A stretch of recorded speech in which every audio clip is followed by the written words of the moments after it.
How was YC like? It was definitely interesting. The process to getting to YC was very difficult. I think I definitely lost a few years off my lifespan just due to the stress of that period of time. I can kind of walk you through what we were going through. We started Revamp, and we started with what we thought was a great idea, but in retrospect, it was like the worst idea ever. We started out with a chatbot. So you have to like think of the times when this was happening. Like we kind of have a floating start date of when we started working on this, but like roughly speaking, February of 2023 is really when we kind of began in earnest.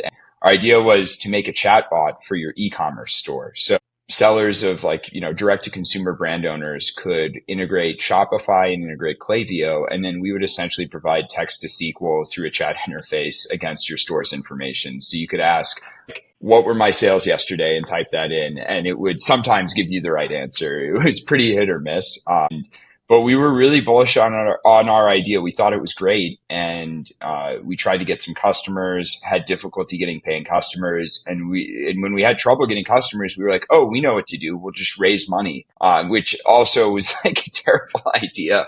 That's a worse idea than the chatbot, I would say, is going out to raise money. So thankfully, around this time, I had started the GenAI collective, and so I knew a ton of VCs across the valley. And so we were in a very fortunate position where we were able to pitch to like, I think 34 VCs with our chatbot idea, which was pretty crazy because before founding the collective, I knew zero VCs. So that was just a great position to be in the first place. And we definitely refined our pitch, but it was such a garbage idea. You can guess how much was invested in us. It was $0. No one wanted a piece of Revamp at the time.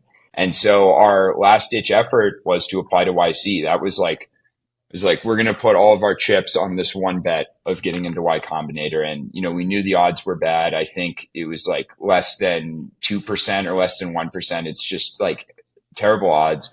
But we locked ourselves in our room for like, 3 days and just worked on the application. And my co-founder showed up in with nothing but a suitcase, and I was living in a studio apartment. So like our room was like my tiny studio apartment in SF that we were both living in. It was terrible. It was like, I would, you can guess how bad it was. It was pretty tough. But yeah, we locked ourselves in our room for 3 days, worked on the application, and then, by just a miracle, we got an interview, and that like blew our minds because I think only like 10% of people get interviews, or 5%. It was a very big filter, and we were so ecstatic that we passed it.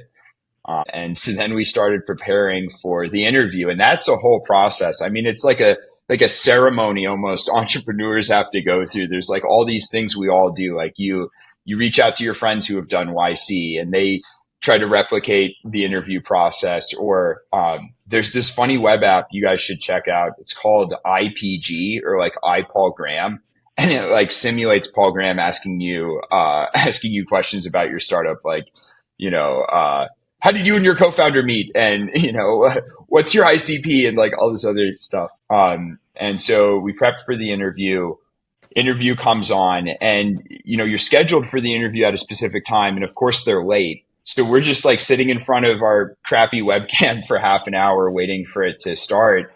And then, the interviewees hop on, and it would be your future group partners. So it was Rich Aberman and Harj Tagger. And it was crazy because as a high schooler, I was like a super nerd into startups. So I was watching Y Combinator, like, how to find PMF, and like, here's what your MVP should look like, videos that Harj did. And so it was like meeting one of your heroes, and then your hero just shitting on your startup idea.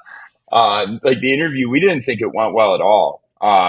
They were like, you don't understand your customer, you don't understand your problem.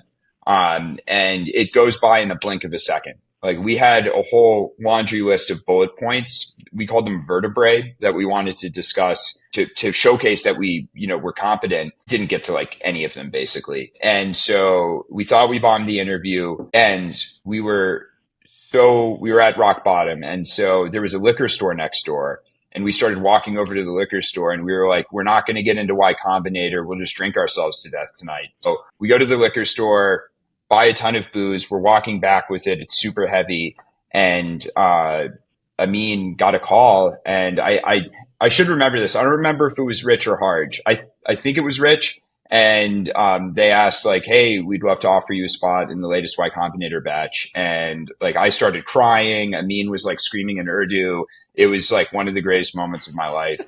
Uh, and we thought we had made it, and that was like so far from the case. Like it just gets more difficult and harder, and you get to lower points that you didn't think existed. But just that moment was pretty surreal.